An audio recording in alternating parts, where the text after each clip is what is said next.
Hello, my feminist colleagues. I'm Dr. BraVada Garrett-Akinsanya, President of the Society for the Psychology of Women. And I'd like to talk to you today about a very special lunch counter conversation entitled, When Canaries Make Coal Mines, Potentialities for Disempowerment, Seeking Feminist Process.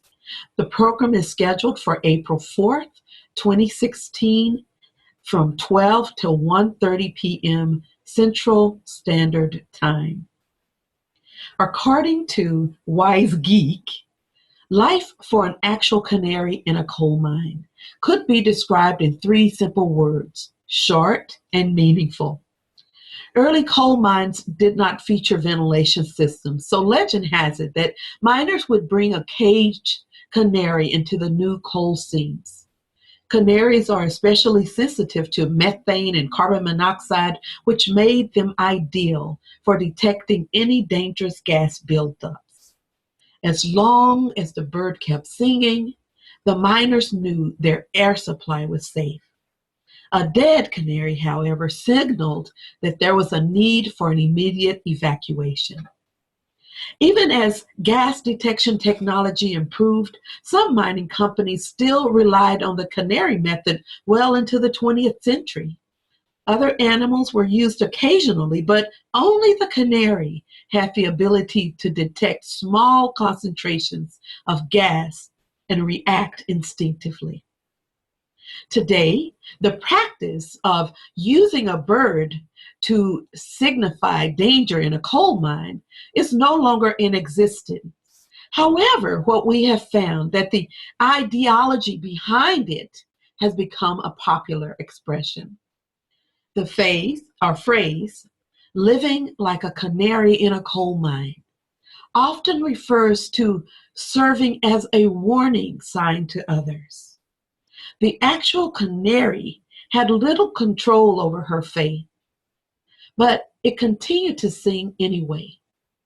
In one sense, living this way indicates a willingness to experience life's dangers without compromise.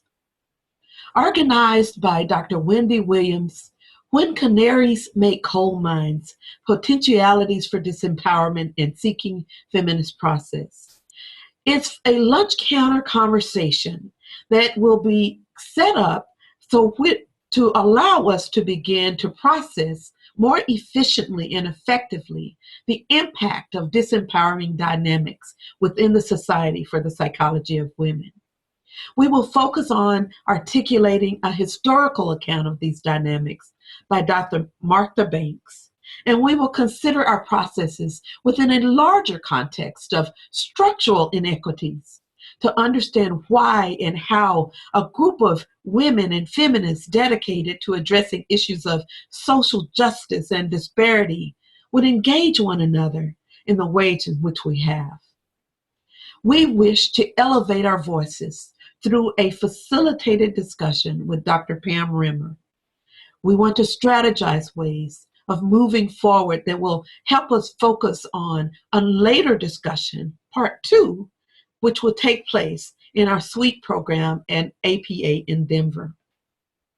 Finally, we will further discuss the dynamics of our division as well as other social justice issues to which we should be paying attention during a formal and live lunch counter conversation that will be held at the APA convention in Denver.